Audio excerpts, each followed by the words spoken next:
Hello friends, સ્વાગત છે તમારું મારી ચેનલમાં। આજે આપણે બનાવીશું ઉપવાસ માટે સ્પેશિયલ નવી જ રીતે રેસીપી। તો ચાલો જોઈ લઈએ રેસીપી।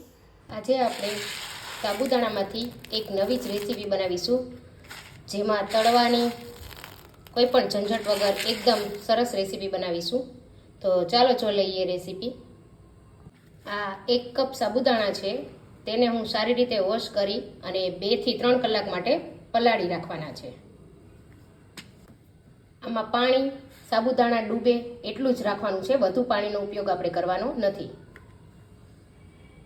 3 કલાક પલળ્યા બાદ સાબુદાણા આ રીતે સરસ, જો ઓછું પાણી હશે તો આવી રીતે સરસ ફૂલી જશે। જોઈ શકો છો તમે આ રીતે। મેં અહીંયા 2 થી 3 નંગ જેટલા બાફેલા બટાકા લીધા છે। હવે આપણે આ બટાકાને આ રીતે સ્લાઇસરમાં ખમણી લેશું, જેથી કોઈ પણ પ્રકારના ગાંઠા રહે નહીં।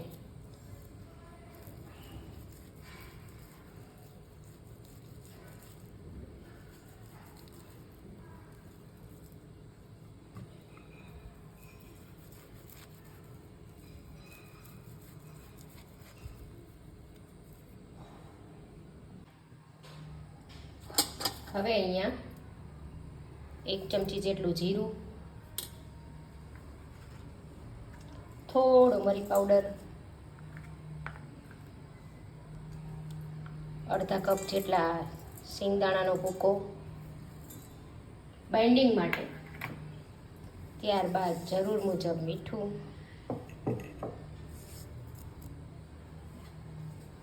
1 લીંબુનો રસ,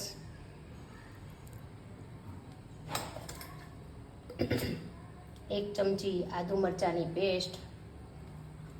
અહીંયા તમે તીખું વધારે ખાતા હોય તો વધારે લઈ શકો છો। ત્યારબાદ તેમાં આપણે ઉમેરીશું ધાણા,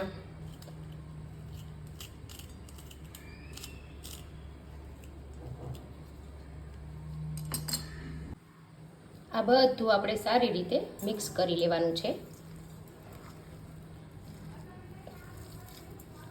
હાથેથી જ મિક્સ કરવાનું છે।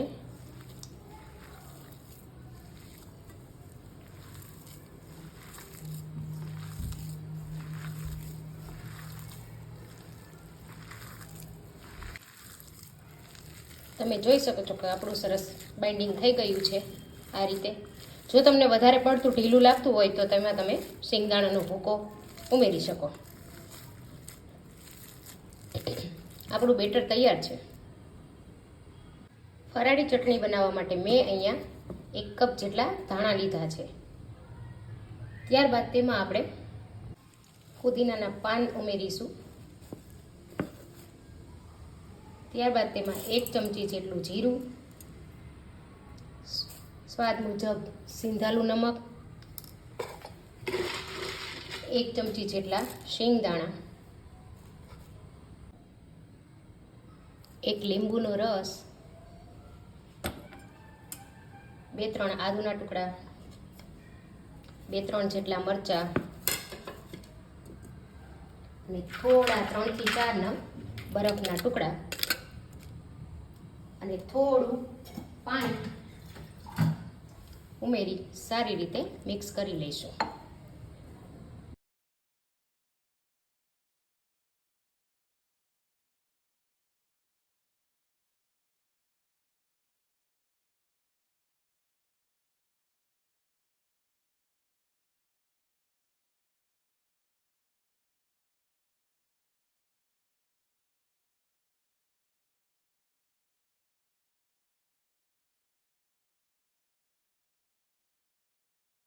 હવે એક પેનને ગરમ કરવા મૂકી તેના પર ઘીથી ગ્રીસ કરી લઈશું।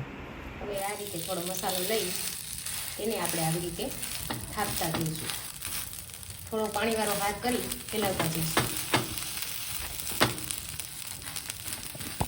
એકદમ સરસ પાતળું ફેલાવી લેવાનું છે।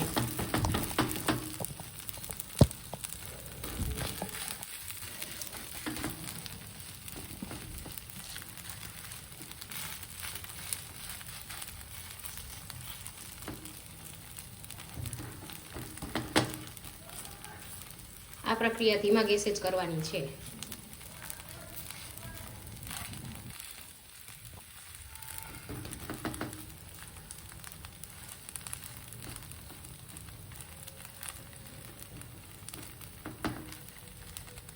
આ રીતે સરસ પાતળી એકદમ મીડિયમ ગેસે 2 મિનિટ થવા દેવાનું છે. હવે આપણે તેને ધીમેથી આ રીતે પલટાવતા જઈશું.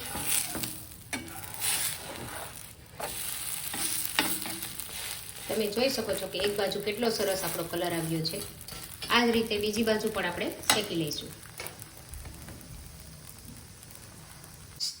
હવે આ સાઈડ પણ આપણે થોડું થોડું ઘી લગાવી દઈશું, જેથી થોડું વધારે ક્રિસ્પી બની જાય.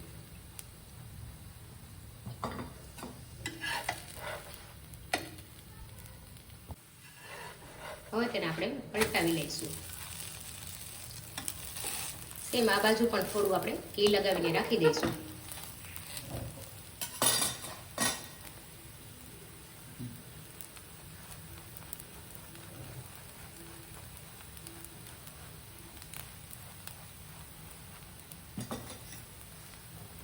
થોડું થોડું પ્રેસ કરશું, જેથી બધી બાજુથી સરસ ચડી જાય.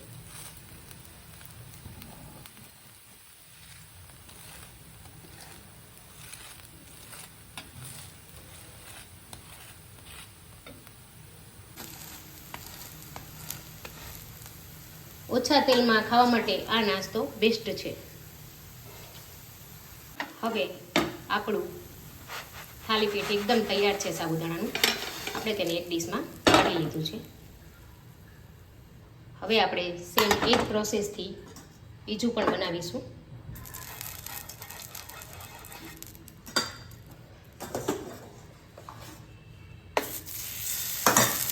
હાથ આપણે પાણીવાળો કરતા જાય, ધીમે ધીમે હળવા હાથે પ્રેસ કરી લઈશું.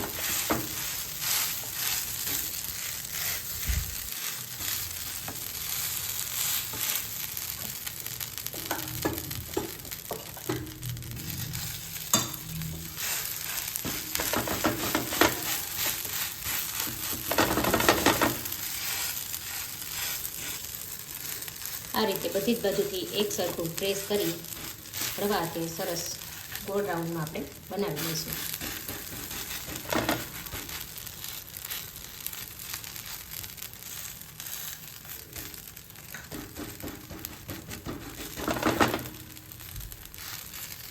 હવે આપણે તેને ધીમા તાપે શેકાવા દઈશું.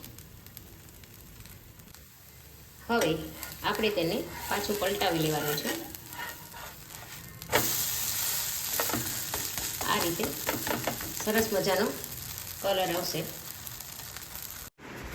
સેમ આ થાલીપીઠને પણ પહેલાંના થાલીપીઠની જેમ ફેરવતા જઈ બંને બાજુ ઘી લગાડી શેકી લઈશું.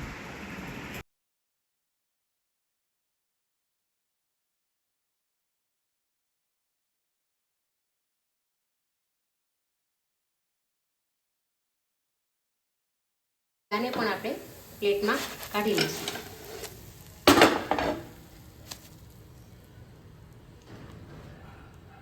હવે તેને આપણે એક પ્લેટમાં સર્વ કરી લીધું છે ફરાળી ચટણી સાથે. તમે જોઈ શકો છો કે કેટલું સરસ દેખાઈ રહ્યું છે અને ખાવામાં પણ એકદમ સોફ્ટ બન્યું છે.